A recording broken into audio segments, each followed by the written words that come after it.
When we go into the town, all the army trucks and everything are going towards the prison.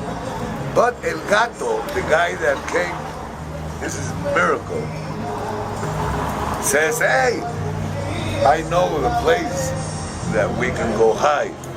And so he's from Mazatlan, he knows all of Mazatlan, and he takes us to like the slums of Mazatlan, and there he knocks on a hut over there, a real hut, and out comes a woman, and she's only in panties, and she's Huffing? huh? Huffing? Doing gasoline or So huffing. that's what it called, yeah. Huffing, yes. And then the guy said, hey, it's there, she's a friend of this guy who's a hoodlum in Mazatlan, the Gato, he's a thief from there. And he said, listen, we need a place to stay and everything.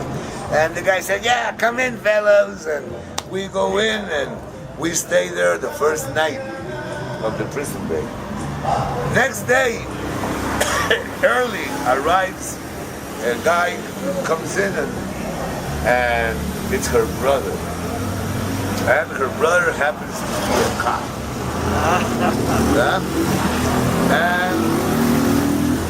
And she says, look, my dear brother, my friends from Jalisco, they're here to visit me. And who's this guy? No, mis amigos de Jalisco. ¿Qué tal? Oh, okay. And he leaves, you know. But at the same time, remember I told you that my woman, the owner, Rosie, the mother of Django and Jehu, she lives in Mazatlan. She got expelled from the island for trying to help me in the prison escape, but she now lives there. She's my woman. She's the one that visits me in prison and everything, and she lives in a student house where only Mexican students live there. But there is this big political group that also stay at the student house, and they're like an organized Mexican group that they make invasions. What? Invasions. They invade places. Okay. And which that means that if there's in the city there's this big lot that's not occupied, right? They go and invade it, and then they start making tents and everything. Okay, so they take over. They take over. Become trespassers, Yes, squatters. Squatters. And then they squat there for a long time, and since they're like a national thing in Mexico, they're really organized, you know.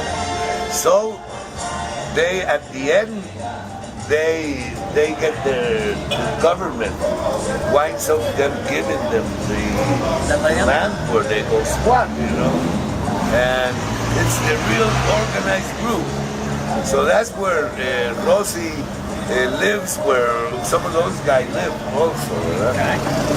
And I have escaped. She knew that we were going to escape, but didn't know the exact day or whatever. Right? So we're at this girl that's doing what? Huffing. Yes, Huffing. Right? And at midday comes back her brother and says, hey, you guys are the guys that came from prison yesterday, huh? So listen, I didn't come with all the cops because I don't want to fuck my sister.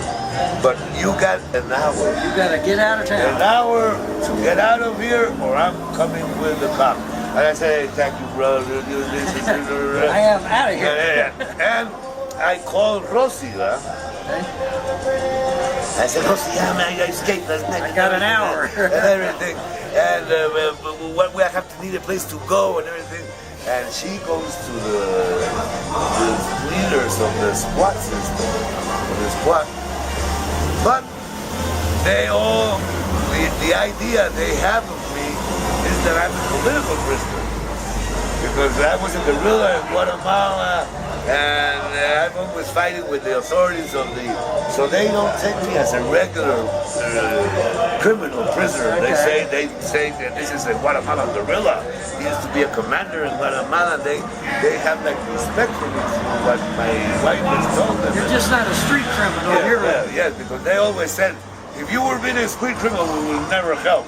Right. But since you're an idealist, also revolutionary and everything, so they say, walk 10 blocks from where you are to, and the gato knows and says, go to a certain place. And they go pick us up, But they're really organized. Now, there's 2 cars in front and one. But even then, we fall completely into a big roadblock, man. See, but Mexicans are corrupt. They have the roadblock looking for the fugitives, and here comes these 3 cars, and the only thing the guy does is sticks his hands out, and I don't know how much money he gives the guys. And they say, go. That was a good enough signal. Yeah, that was it. Yeah, go, mate. And we passed. And this, everything. So then we arrived to a colony with nice little houses and things. And it happens that was an invasion 15 years ago. But now they already have, and in there they're like real professionals. But when we arrive at the house, the people that live there, which is a normal family, father, mother, 3 sons, they're moving out. And they're leaving the house for us. So there we dye our hair, and Bulldog dyes his hair blonde, but he's so dark and his hair is so black that it looks like a sort of red or something like that. And I here have my hair this way,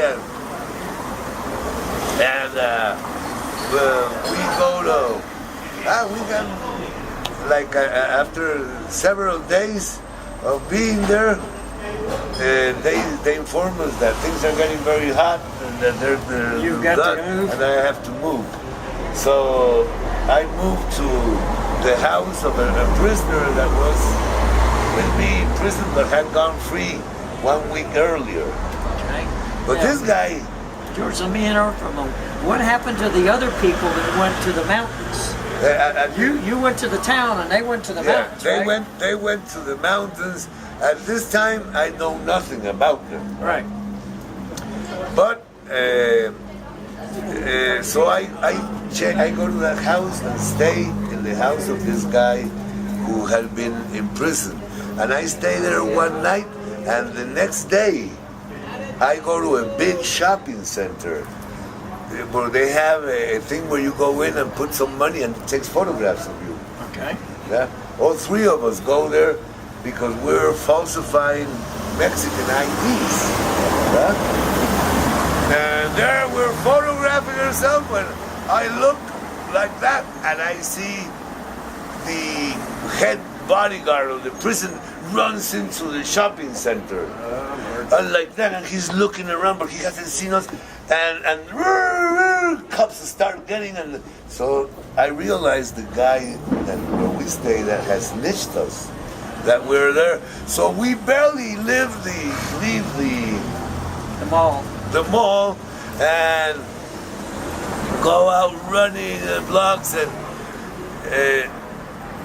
and Rosie, my guy, goes and picks us up, and then the guy that used to sell me the weed, that the administration of the park, he is from the Mexican army. He's a soldier. All right. But he not only is a soldier, he's got a shop where he sells oranges. Naranjas. Naranjas. That happens to be right beside the headquarters of the police. Right beside. This is the police headquarters.